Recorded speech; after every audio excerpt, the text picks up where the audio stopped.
wasn't wrong for them to say, we've got a need. It wasn't even wrong for them to say, we've got a crisis. I'll tell you where their great error was. It's found in verse 2 where it says, they contended with Moses. Now, as I sort of construct this in my mind and think, what could have they done different? Verse 2 gives us another clue where Moses' response was this. He said, why do you tempt the Lord? Did you see that? The people focused their complaint against Moses, but Moses understood that their real problem here was with the Lord. They say, you know, this is a common thing.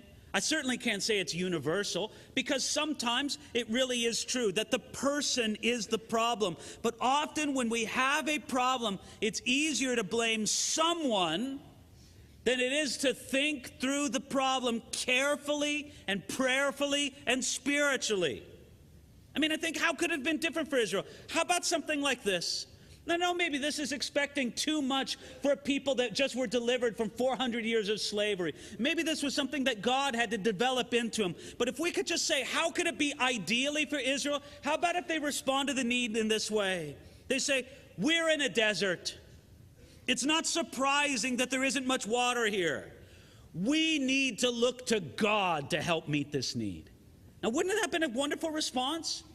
And we just have to believe that if they would have responded that way, God would have met their way in a way that benefited Israel and the whole community much better.